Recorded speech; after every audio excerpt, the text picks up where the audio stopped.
Well, she's known for digging into local pieces of Jacksonville history, including iconic restaurants and putt-putt courses. Her latest book goes back a little farther to the storied history of Fort Caroline. Here to tell us about it is Dorothy Fletcher, longtime educator and author. Good morning, Dorothy. Good morning. So, first of all, congratulations on the new book. You have written a number of books. You were a former Times Union columnist. You wrote By the Wayside. Yes, yes. And so you have long profiled people in the story of Jacksonville, whether it's skating rinks or soda fountains. Um, so first of all, what was it that, what kind of response did you get to the work that you did when you were writing those kind of nostalgic look backs at Jacksonville history? It was very popular, it seemed to me. People were writing in, and then I'd meet a lot of people and go, "Oh, I read that," and I used to love the skating rink, and whatever it was I was writing about. And if you, those were all things that I loved, so I figured it would hit a chord with other people too. Yeah, and so you kind of compiled some of these into the first book that you did, not just Correct. what you'd written, but some of the email responses that you got from Yeah. people with sharing their memories. Yes, yes, and that was very, uh, you know, vindicating or whatever. Yeah, It was yeah. fun. I mean, there's obviously an appetite for that. I see Mhm, now on Facebook there's certain pages that try to replicate that, but mhm. there's no longer a community section of the newspaper that does that I kind of. know. Yeah, that's, just one day my section was gone. Yeah. I said, "Am I fired?" And they said, "Well, yeah, kinda." I said, Well, "Okay." it is a loss. This new book is a different, Yeah, longer look back. right. Certainly, you're looking back in the 15 1500s. Yeah.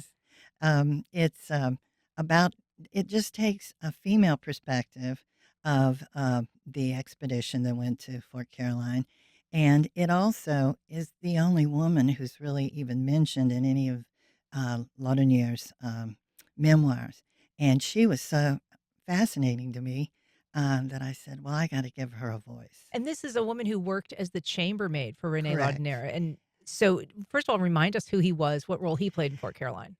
In the beginning, when the first time they came when he came with Ribot, he was second in command. But when it was time to build the actual fort, Ribot is in prison. Okay. so, so they said, "Okay, Laudonnière, you take it."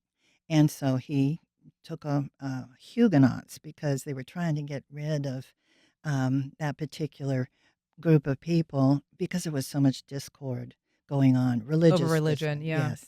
And, they just thought that would be a great thing to do. And Huguenots were basically like not Catholics, right? Oh, yeah, that's a pejorative term, it means, conspirator, but they really were Calvinists is Okay. what they are, All right. and, so it was really fun to delve into that too because I'm a Presbyterian, which is Okay. from the Calvinists, so, Sure.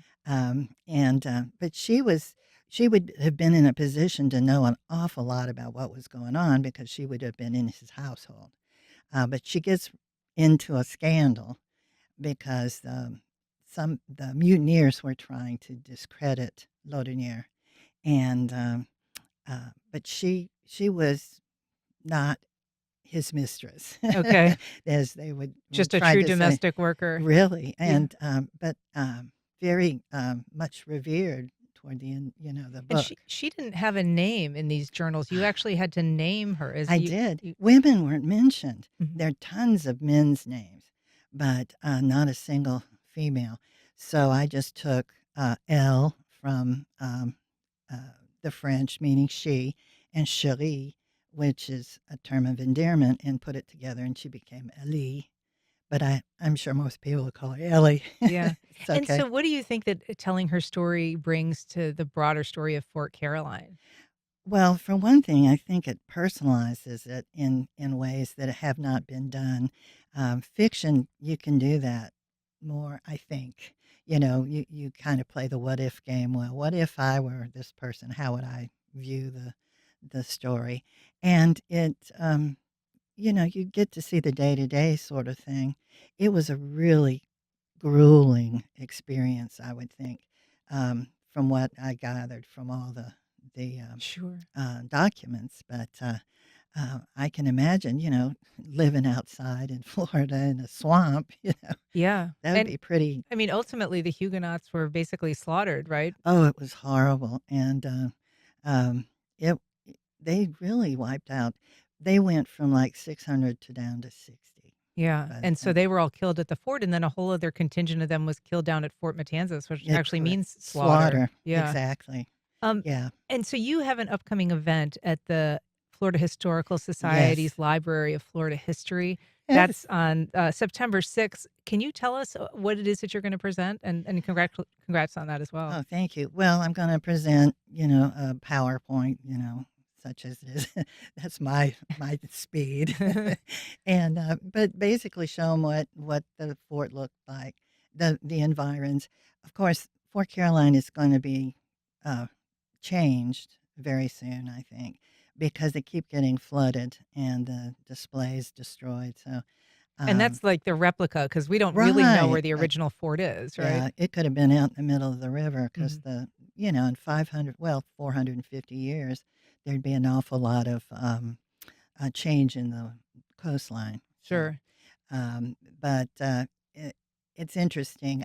I just went out there recently and it's getting a little shabby Is it? because it needs not updating necessarily, but fixing. Yeah, and so they're looking at relocating it so it's not getting inundated all the Right, time. And so you're gonna tell people about that and I guess tell them about the right. book. You'll also be Hmm. selling, the book? Oh, yeah, yeah, Yeah. of course.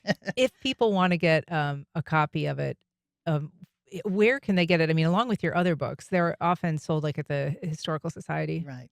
Yeah. The Historical Society, the museums, Cummer's gonna have it, Beaches as a matter of fact, the Beaches, Museum is gonna do a kind of launch for me, Oh, nice. on the 2nd of October, and then, always on Amazon. Oh, and the bookmark down at the Beaches, carrying it, and, uh, hopefully, I'm working on, Barnes& and Nobles and those sorts of things. A That takes a while. and do you have your next project in mind? No, no, this is hard enough to get this one rolling, so, Yeah, yeah, but I'll find something. yeah.